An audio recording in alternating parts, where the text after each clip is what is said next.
नमस्कार। मेरे प्यारे देशवासियों, आज मैं अपनी बात की शुरुआत एक वेद वाक्य के साथ करना चाहता हूं। कृतं में दक्षिणे हस्ते जयो में सव्य आहितः। इस बात को भारत के संदर्भ में देखें तो बहुत सीधा साधा अर्थ यही है, हमारे देश ने एक तरफ कर्तव्य का पालन किया तो दूसरी तरफ उसे बड़ी सफलता भी मिली। कल 21 अक्टूबर को भारत ने 1 बिलियन 100 करोड़ वैक्सीन डोज का कठिन लेकिन असाधारण लक्ष्य प्राप्त किया है। इस उपलब्धि के पीछे 130 करोड़ देशवासियों की कर्तव्य शक्ति लगी है। इसलिए ये सफलता भारत की सफलता है, हर देशवासी की सफलता है। मैं इसके लिए सभी देशवासियों को हृदय से बधाई देता हूं। साथियों, 100 करोड़ वैक्सीन डोज ये केवल एक आंकड़ा नहीं है, ये देश के सामर्थ्य का प्रतिबिंब है,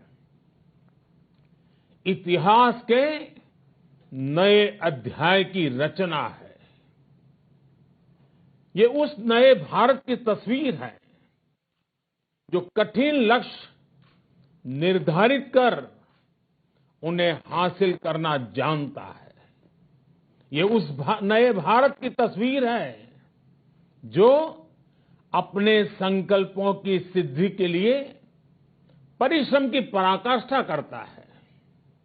साथियों, आज कई लोग भारत के वैक्सीनेशन प्रोग्राम की तुलना दुनिया के दूसरे देशों से कर रहे हैं। भारत ने जिस तेजी से 100 करोड़ का 1 बिलियन का आंकड़ा पार किया है, उसकी सराहना भी हो रही है। लेकिन इस विश्लेषण में एक बात अक्सर छूट जाती है कि हमने ये शुरुआत कहां से की है। दुनिया के दूसरे बड़े देशों के लिए वैक्सीन पर रिसर्च करना, वैक्सीन खोजना, इसमें दशकों से उनकी महारत है, एक्सपर्टाइज थी। भारत अधिकतर इन देशों की बनाई वैक्सीनेशन पर ही निर्भर रहता था। हम बाहर से मंगवाते थे।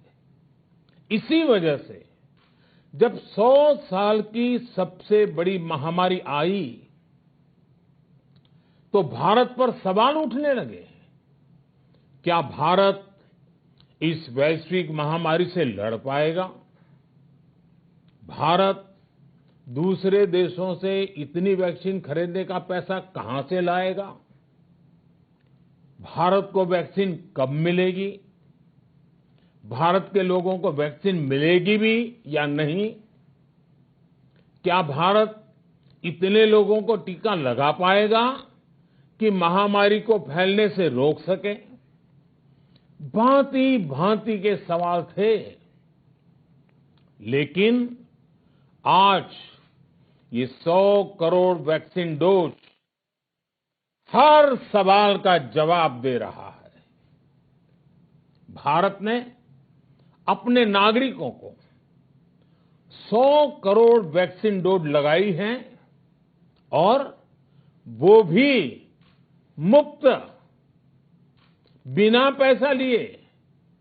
साथियों, 100 करोड़ वैक्सीन डोज का एक प्रभाव ये भी होगा कि दुनिया अब भारत को कोरोना से ज्यादा सुरक्षित मानेगी। एक फार्मा हब के रूप में भारत को दुनिया में जो स्वीकृति मिली हुई है, उसे और मजबूती मिलेगी। पूरा विश्व आज भारत की इस ताकत को देख रहा है, महसूस कर रहा है। साथियों, भारत का वैक्सीनेशन अभियान सबका साथ, सबका विकास, सबका विश्वास और सबका प्रयास का सबसे जीवंत उदाहरण है। कोरोना महामारी की शुरुआत में ये भी आशंकाएं व्यक्त की जा रही थी कि भारत जैसे लोकतंत्र में इस महामारी से लड़ना बहुत मुश्किल होगा। भारत के लिए, भारत के लोगों के लिए ये भी कहा जा रहा था कि इतना संयम, इतना अनुशासन यहां कैसे चलेगा। लेकिन हमारे लिए लोकतंत्र का मतलब है सबका साथ। सबको साथ लेकर देश ने सबको वैक्सीन, मुफ्त वैक्सीन का अभियान शुरू किया। गरीब, अमीर, गांव, शहर, दूर सुदूर, देश का एक ही मंत्र रहा कि अगर बीमारी भेदभाव नहीं करती तो वैक्सीन में भी भेदभाव नहीं हो सकता। इसलिए यह सुनिश्चित किया गया कि वैक्सीनेशन अभियान पर वीआईपी कल्चर हावी न हो।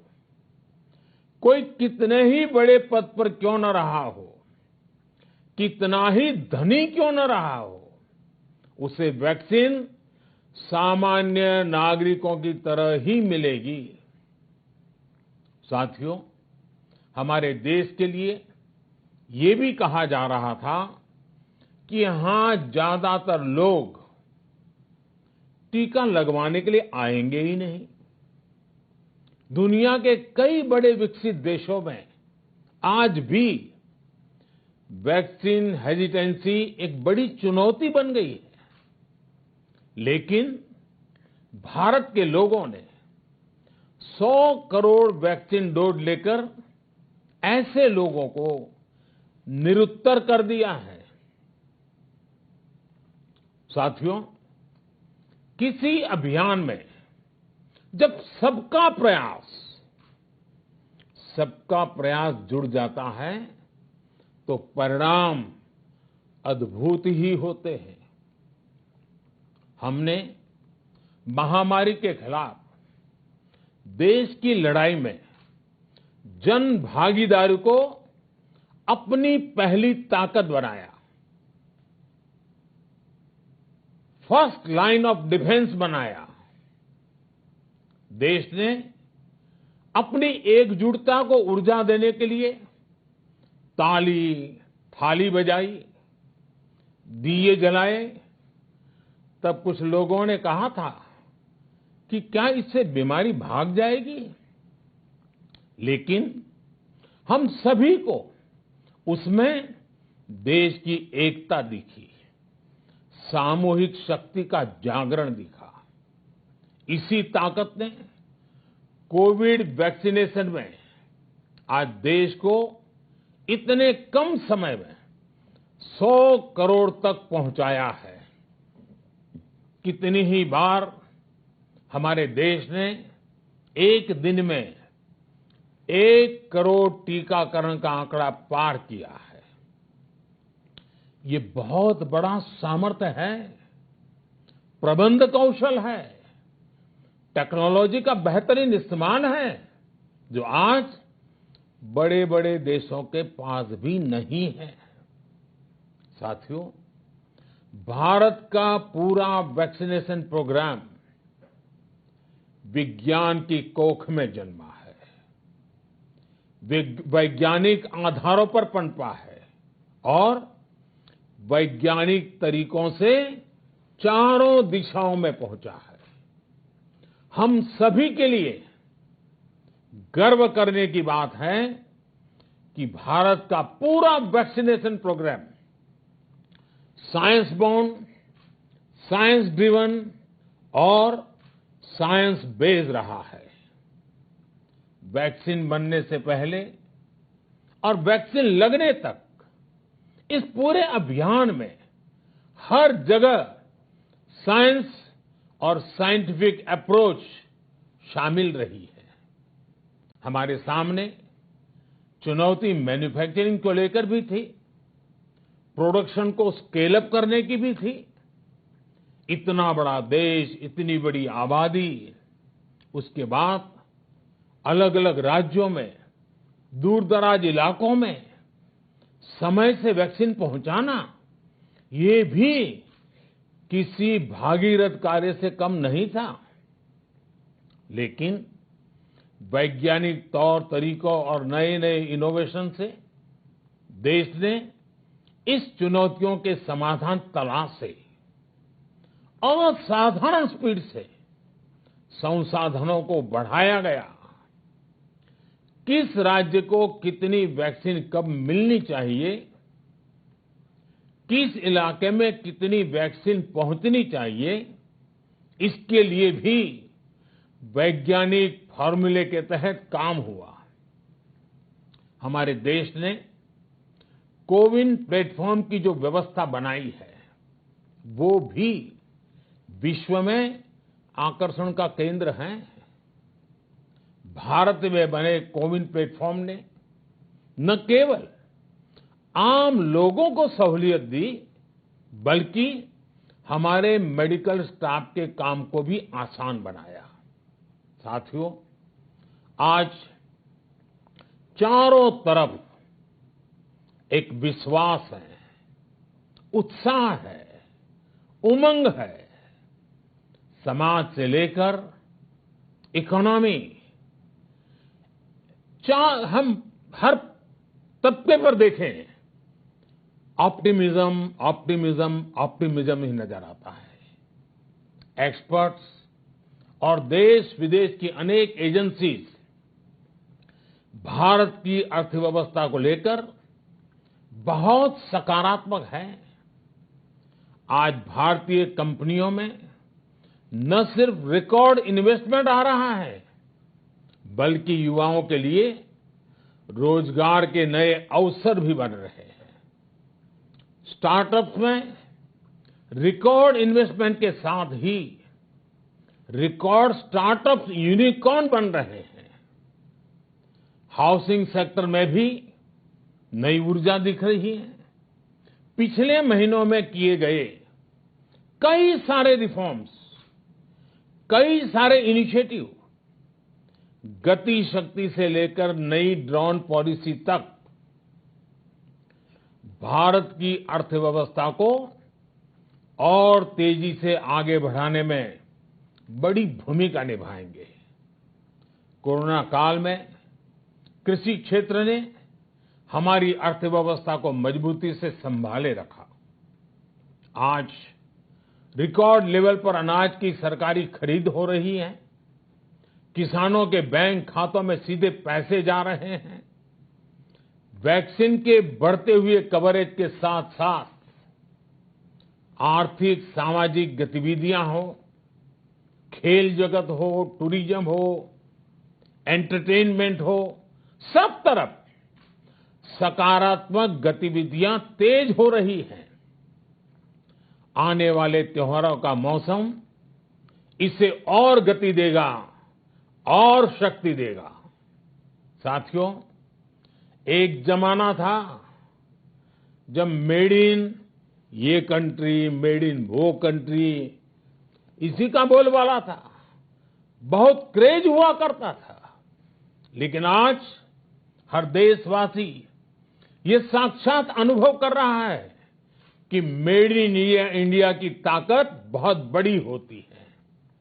और इसलिए आज मैं आपसे फिर ये कहूंगा कि हमें हर छोटी से छोटी चीज जो मेड इन इंडिया हो, जिसे बनाने में किसी भारतवासी का पसीना बहा हो, उसे खरीदने पर जोर देना चाहिए। और ये सबके प्रयास से ही संभव होगा। जैसे स्वच्छ भारत अभियान एक जन आंदोलन है, वैसे ही भारत में बनी चीज खरीदना, भारतीयों द्वारा बनाई चीज खरीदना, वोकल फॉर लोकल, ये हमें व्यवहार में लाना ही होगा।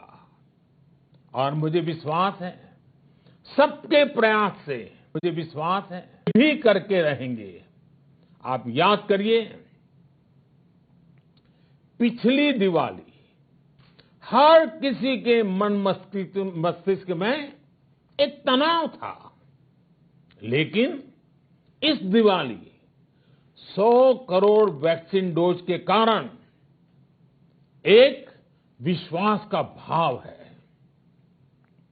अगर मेरे देश की वैक्सीन मुझे सुरक्षा दे सकती है, तो मेरे देश का उत्पादन, मेरे देश में बने सामान मेरी दिवाली और भी भव्य बना सकते हैं। दिवाली के दौरान बिक्री की एक तरफ और बाकी साल की बिक्री एक तरफ होती है। हमारे यहां दिवाली के समय, त्योहारों के समय बिक्री एकदम बढ़ जाती है। 100 करोड़ वैक्सीन डोज हमारे छोटे छोटे दुकानदारों, हमारे छोटे छोटे उद्यमियों, हमारे रेहड़ी पटरी वाले भाइयों बहनों, सभी के लिए आशा की किरण बनकर आई है। साथियों, आज हमारे सामने अमृत महोत्सव के संकल्प है, तो ऐसे में हमारी ये सफलता हमें एक नया आत्मविश्वास दिलाती है। हम आज कह सकते हैं कि देश बड़े लक्ष्य तय करना और उसे हासिल करना बखूबी जानता है, लेकिन इसके लिए हमें सतत सावधान रहने की जरूरत है। हमें लापरवाह नहीं होना है। कवच कितना ही उत्तम हो, कवच कितना ही आधुनिक हो, कवच से सुरक्षा की पूरी गारंटी हो, तो भी जब तक युद्ध चल रहा है, हथियार नहीं डाले जाते। मेरा आग्रह है कि हमें अपने त्योहारों को पूरी सतर्कता के साथ ही मनाना है। और जहां तक मास्क का सवाल है, कभी कभी जरा, लेकिन अब तो डिजाइन की दुनिया भी मास्क में प्रवेश चुकी है। मेरा इतना ही कहना है, जैसे हमें जूते पहन करके ही बाहर जाने की आदत लग गई है ना, बस वैसे ही मास्क को भी एक सहज स्वभाव बनाना ही होगा। जिनको अभी तक वैक्सीन नहीं लगी है, वो इसे सर्वोच्च प्राथमिकता दें। जिन्हें वैक्सीन लग गई है, वो दूसरों को प्रेरित करें। मुझे पूरा भरोसा है कि हम सब मिलकर प्रयास करेंगे तो कोरोना को और जल्द हरा पाएंगे। आप सभी को आने वाले त्योहारों की एक बार फिर बहुत बहुत शुभकामनाएं, बहुत बहुत धन्यवाद।